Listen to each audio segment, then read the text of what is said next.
Good afternoon. It's 4:58 p.m. On the lighter side naman tayo. I-explore natin kung bakit hindi na ako nakapag-asawa. I'll be honest.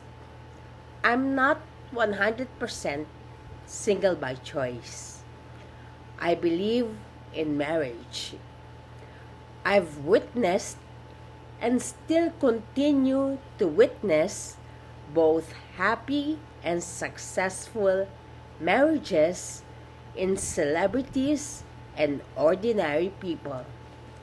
Ding Dong Dantes and Marian Rivera, Richard Gomez and Lucy Torres, Dr. Willie and Lisa Ong, Dr. Gary C. and his wife. Mga lolo't lola na sila at hanggang ngayon sila pa rin. Hindi sila nagsasawa sa isa't isa. Nakakatamad sagutin ang formula to a successful marriage. But in a nutshell, it's about values, maturity, and chemistry. Maaaring walang resolusyon ang pagiging single ko dahil sa priorities sa buhay, my present circumstances, non-negotiable conditions. Ideally, hindi ka dapat papasok sa isang relasyon nang hindi ka handa kahit pa marami ang nagkakagusto sa'yo, mayaman man o mahirap. Sa ganang akin, hindi ko kayang maging asawa't ina dahil PWD nga ako. Hindi ako malusog. Koonti lamang ang pera ko. Bakit ko pepwersahin ang aking sarili na pumasok sa relasyon kung totoo namang hindi ako handa, and this is something beyond my control. Handa ka, pero ako hindi. Ako ang may depresya, inaamin ko. Subalit nabuhay naman ako nang walang boyfriend. Masaya naman ako. Requirement bang maging desperado? Dapat bang maging malungkot ako dahil sinabi mo? Hindi iyon ang nararamdaman ko. Ipauubaya ko na lamang sa iyo ang lungkot. Huwag mong pagdiinan sa akin. Tutal, marami naman ang nagkakagusto sa iyo. Mayaman man o mahirap. Take your pick. Hindi kita pipigilan at walang sino man ang pipigil sa iyo. Kahit crush kita, malaya kang makakapag-asawa ng iba. Kung may gusto tayo sa isa't isa, naway magkaroon ako ng pagkakataong maging handa. Maaari kitang pagbigyan, magkita tayo. Kaso, may mga bagay na nag-aalinlangan ako na siyang ginagawa ng magkasama. Walang takdang panahon kung kailan ako handa. Maaring hindi na darating ang panahon na iyon dahil sa kasalukuyan, hindi ko pa nararamdamang handa ako. Wala akong notion ng readiness. It's none of your business if I'm single. Bakit dapat mong ungkatin ang nararamdaman ko? Wala nga akong pakialam kung nagkakantara pa ang mga babae, lalaki, LGBT sa'yo. Bakit hindi ka na lang maging masaya para sa akin? Bakit ko dapat ikabahala ang opinyon mo, lalo na't walang mabuting maidudulot sa akin? End of argument. Magwa-walk out ako kapag iyan pa rin ang topic. Hindi mo na ako ginalang. Ipapupulis na kita. Hindi ako 100% introvert, 50-50 pa nga ako.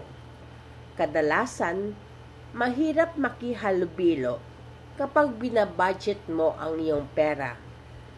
Gusto mo ring maging environment friendly. Kung wala tayong paki sa kapaligiran, kailangan nating tanggapin na madaling gastusin ang pera kaysa kitain. Kung meron pa kaming ulam ni Sago, hindi mo na ako bibili at makikipagtsikahan sa mga kaibigan ko sa karinderya. Walang masama sa pakikipagkaibigan. Kung trip mong kaibiganin ang lahat, go. Pero kung ayaw makipagkaibigan sa'yo, hanap ka na lang ng iba. Huwag ka nang magtaka kung bakit hindi lahat ng tao ay kasing friendly mo. Walang kataka-taka doon. Lahat tayo ay may kanya-kanyang ugali. Ganon lang yon kasimple. Huwag kang malungkot kung ayaw kang kausapin.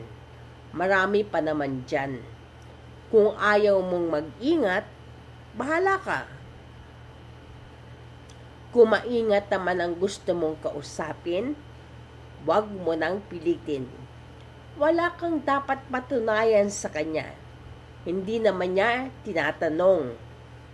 Irespeto mo na lamang ang kanyang desisyon kahit desperada ka na. Dito mo kailangang mag-ingat dahil ipapupulis ka.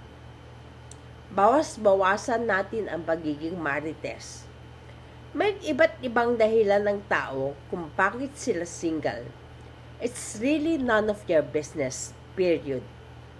Masaya man sila o malungkot, bayaan mo na lamang sila. Hindi ka nila kinakausap. Huwag ka nang magtaka dahil hindi naman sila nagtataka kung bakit ka nag-asawa. Sa halip na pakialaman ang buhay ng iba, ayusin mo na lang ang sarili mo. Kung maayos na, edi okay. Masaya kaming lahat para sa'yo. Ikwento mo kung gusto mo. Bumili ka ng kausap. Mag-vlog ka rin kung gusto mo ng libre. Libre. Ngayon kung talagang walang nagkakagusto sa'yo, batay sa katotohanan, at nangangamba ka sa iyong pagtanda, mag-ampon ka na lamang o alagaan ang iyong pamangkin. Sa kaso ko, gusto ko sanang umampon ng matanda na may maayos na pag-iisip, kaso wala akong pera. Mas realistic para sa akin ang mag-alaga ng aso sapagkat low maintenance ito. Hindi kailanman sumagi sa aking isip kung mapapakinabangan ko ba si Sago nang bilhin ko siya. Gusto ko lang ng may companion, period. Apparently, malaking bagay ang naiambag ni Sago sa buhay ko.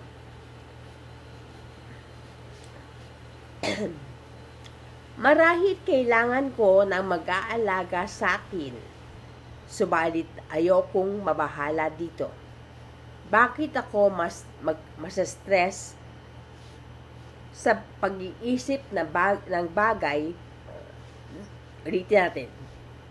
Bakit ako mas-stress sa pag-iisip ng bagay na ito? Sa ayaw ko talagang isipin. Dadating siguro ang panahon na iyon. Walang makakapagsabi, subalit I'd like to take it one day at a time. Ayokong pinapasakitan ng sarili ko. Hindi ito mahalaga sa akin sa ngayon. Solusyonan ko lamang ang problemang iyan kapag dumating.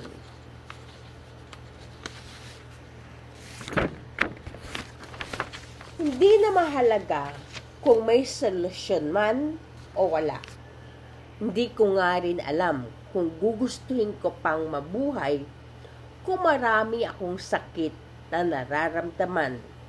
Magbabayad na lamang ako sa lethal injection, sa veterinaryo kung di uubra sa ospital.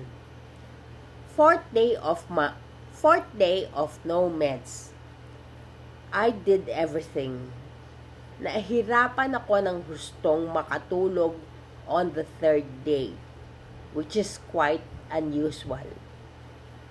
Sadly, it's confirmed. I belong to the 49% who went back to the meds. I really don't know the secret of the 58% who fully recovered without meds. Siguro magandang i-vlog ni Dr. Tracy Marks kung paano nila nagawa yun. The only difference is that I've removed my antipsychotic meds. Wala naman na akong absurd thoughts. Samantala, 500 milligrams lang naman per day ang anti-epileptic drug, mood stabilizer. Hindi daw delikado sa liver according to my doctor. Mababang dosage lamang. Mild na lamang ang side effects sa ngayon. Nakakapag-focus na ulit ako. Hindi na ako restless. Pero naninigarilyo pa rin ako. Hindi na ito matatanggal kahit kailan. Kasi nga, dependent na ako sa meds ko at kailangan kong matiis ang side effects. Ang isa sa mga paraan para matiis ko ang side effects ay through smoking. Maaring sinabihin nyo na dapat na akong tumigil, pero hindi naman basta-basta. Kasi wala naman kayo sa kalagayan ko. You're not in my shoes. Mahirap tiisin ang side effects nang hindi ka naninigarilyo. Okay? Ginagawa ko na lang, sinusubukan ko talagang bawasan by being mindful of my breathing. Yan. I take it slow, dahan-dahan, as much as possible, habang naaalala ko. Paminsan kasi nakakaligtaan ko. Hindi naman pwedeng sa bawat minuto, bawat segundo, you take note of your breathing. Di ba mahirap yun? Okay. Yung dinalawak mo ngayon yung dosage ng anti-epileptic drug dahil gusto kong makatulog, iba pa rin ang pakiramdam ko. Nararamdaman ko talagang nagre-relapse ako kahit na hindi masyadong halata. Nakokontrol ko pa rin kahit paano. Kailangan kong makatulog, bumawiin. Hindi talaga ako makatulog kagabi. Pinipilit ko na nahirapan ako. Nakaidip naman ako pero iilang oras lang. Kailangan ko talagang mahimbing na tulog para refresh again. Oo. So, ang ginawa ko pa, walang choice. Kailangan makatulog. Uminom ako ng antihistamine. Yeah. Natutunan ko yung tiktik na yun kasi dati, medical transcription ako sa Diliman Preparatory. Yung instructor doon, At talagang doktor. Siya yung ano, kasi kailangan doktor talaga yung instructor. Sabi nga niya, pag hindi nakakatulog, mag-antihistamine. Ewan ko lang kung may side effects ito. Um, Hindi ko alam kung mas maganda ito kesa melatonin. Um, pero yun nga, hindi pa ako inaantok. Ewan ko kung ano nangyari. Gusto ko sana makatulog sandali. Para sinisipon tuloy ako dahil sigarilyo. Nahirapan na naman ako. So yun. Happy naman ako being single. Eto nga ang naging estado ko since birth. Okay naman. Lalo na nung nagamot ako ng doktor. Gumaling ako. Di ba? Masaya naman tayo, di. Pag andyan ng boyfriend, di ko alam gagawin. Siya na bahala. Siya nasa Manibela. Dahil wala akong alam. Bahala na siya. Sige, bye-bye.